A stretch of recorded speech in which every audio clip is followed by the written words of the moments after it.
श्री महाभारत द्रोण पर्व पुष्प 21। इस वीडियो में हम इसका दर्शन करेंगे कि घटोत्कच की मृत्यु से श्री कृष्ण क्यों प्रसन्न हुए, उसकी प्रसन्नता घटोत्कच के मर जाने बाद क्यों होती है। इसका रहस्य हम इस वीडियो में देखेंगे। संजय कहते हैं, राजन, घटोत्कच के निधन से समस्त पांडव शोकमग्न हो रहे थे, किंतु यशोदानंदन श्री कृष्ण बड़े ही प्रसन्न थे। उन्होंने हर्षातिरेक से सिंहनाद किया। श्री कृष्ण की इस प्रसन्न मुद्रा को देखकर अर्जुन को बड़ा आश्चर्य हुआ और भगवान से पूछा, हे मधुसूदन, इस शोक के अवसर पर आप आनंद में मग्न हो रहे हो। इसे देखकर मुझे बड़ा आश्चर्य हो रहा है, क्योंकि आपकी कोई भी क्रिया रहस्य रहित नहीं होती। इस अवसर की प्रसन्नता में अवश्य ही कोई गंभीर रहस्य छिपा हुआ है। श्री कृष्ण बोले, हे कौन्तेय, वास्तव में मेरे लिए आनंद का अवसर है। इसका कारण सुनाता हूँ, सुनो।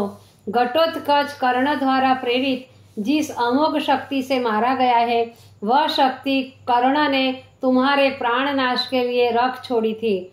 उस शक्ति के रहते हुए संसार की कोई भी शक्ति कर्ण के सन्मुख नहीं ठहर सकती थी। उस शक्ति के पास रहते हुए कर्ण तुम्हें सदैव अपने द्वारा मरा हुआ समझता था, किंतु आज उस शक्ति का घटोत्कच पर प्रयोग कराकर तुम्हारे जीवन की रक्षा कर ली गई है। अब तुम कर्ण को अपने द्वारा मरा हुआ ही समझो। धृतराष्ट्र ने पूछा, संजय, जब वह शक्ति केवल एक वीर का ही प्राण नाश कर सकती थी, तो कर्ण ने सबको छोड़कर उसका अर्जुन पर ही प्रयोग क्यों नहीं किया?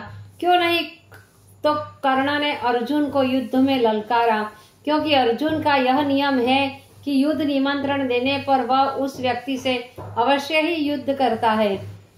संजय ने कहा, राजन, दुर्योधन, दुशासन आदि नित्य प्रति ही रात को निश्चय कर लेते कि कल के युद्ध में कर्ण इस शक्ति द्वारा श्री कृष्ण को या अर्जुन को अवश्य समाप्त कर दे, लेकिन मेघावी श्री कृष्ण नित्य ही कर्ण की बुद्धि को ऐसा भ्रमित कर देते थे कि कर्ण युद्ध स्थल में पहुंचने पर इस बात को बिल्कुल ही भूल जाते थे।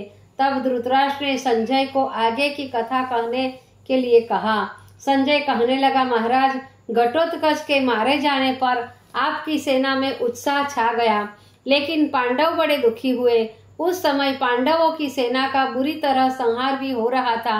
इसे देख धर्मराज अत्यंत दुखी हुए, लेकिन श्री कृष्ण ने धीरज बंधाया और कहा, पांडुनंदन, इस असमय में आपका इस प्रकार अधीर होना ठीक नहीं है। आप धैर्य को धारण करके शत्रु की सेना का संहार करिए। श्री कृष्ण की इस बात से युधिष्ठिर का ध्यान घटोत्कच के मारने वाले कर्ण की ओर आकर्षित हुआ। वे इसी समय कर्ण से युद्ध करने के लिए चल दिए। तब अर्जुन और श्री कृष्ण ने कुछ दूरी पर जाकर उन्हें रोक लिया।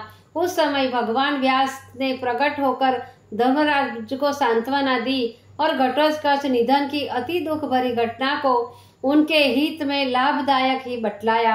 श्री कृष्ण ने धर्मराज को आशीर्वाद दिया कि आज से 5 दिन पश्चात तुम्हारा इस पृथ्वी पर अधिकार हो जाएगा।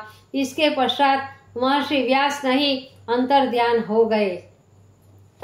संजय कहते हैं, महर्षि व्यास के समझाने पर युधिष्ठिर कर्ण से युद्ध करने से तो रुक गए, लेकिन अपने समस्त महारथियों को द्रोणाचार्य से युद्ध करने की आज्ञा दी। धर्मराज की आज्ञा पाकर सारी सेना आचार्य पर टूट पड़ी, किंतु आचार्य ने भी अपनी समस्त शक्ति लगाकर पांडव सेना की गति रोक दी। उधर से दुर्योधन भी आचार्य की सहायता के लिए आ गया। दोनों पक्षों में तुमुल युद्ध होने लगा, किंतु उस रात्रि में सभी महारथी अति श्रम के कारण थक कर चूर हो रहे थे। निद्रा सता रही थी, शरीर भी विश्राम करना चाहता था। सैनिकों की यह अवस्था देखकर अर्जुन ने उच्च स्वर से दोनों सेनाओं के सैनिकों से कहा, वीरों, दिन भर के कठिन परिश्रम के कारण तुम सभी अत्यंत थके हुए हो। तुम्हारे वाहन भी विश्राम करना चाहते हैं।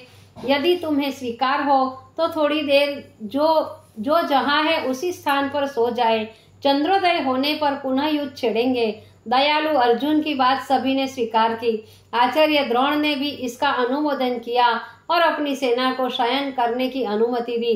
इस प्रकार दोनों सेनाएं वहीं युद्ध स्थल में अपने वाहनों पर या जिसको जहां स्थान मिला वहीं सो गया। विश्राम पाकर सभी सैनिक प्रगाढ़ निद्रा में सो गए। तदंतर 2 घड़ी पश्चात प्राची में चंद्रदेव ने अपना उज्जवल मुख निकाला और समस्त भूलोक को आलोकित कर दिया। चंद्रोदय होते ही पुनः वही जनसंहारक व्यापार आरंभ हो गया। उस समय दुर्योधन आचार्य के पास गया और कहा, आचार्य पाद, इस समय शत्रु उत्साहहीन व श्रमित हुए प्रगाढ़ निद्रा में लीन है।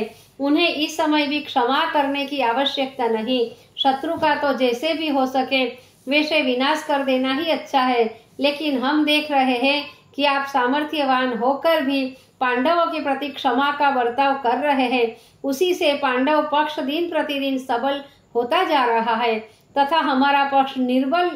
यदि आप आज्ञा दे तो मैं कर्ण, दुशासन और मामा शकुनी मिलकर अर्जुन का वध कर दे। दुर्योधन की इन मूर्खता भरी बातों को सुनकर आचार्य को बड़ा क्रोध उत्पन्न हुआ।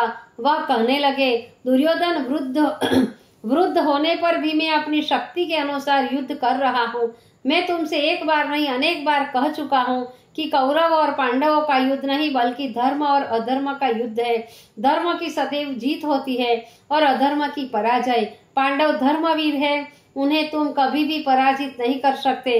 इतना कहकर द्रोणाचार्य जिधर शत्रु सेना खड़ी थी उस और चल दिए तथा सेना को 2 भागों में बांधकर युद्ध करने लगे। 3 प्रहर रात्रि व्यतीत हो जाने पर युद्ध की गति तीव्र हो गई। दोनों पक्ष अपने अपने प्राणों का मोह छोड़कर विजय की आशा किए युद्ध करने लगे। प्राची का मुख मंडल लोहित वर्ण का होने लगा। भगवान आदित्य ने भूलोक को प्रकाशित कर दिया। उस समय सभी योद्धाओं ने अपने अपने शस्त्र और वाहन त्याग दिए और नित्य कर्म करने लगे।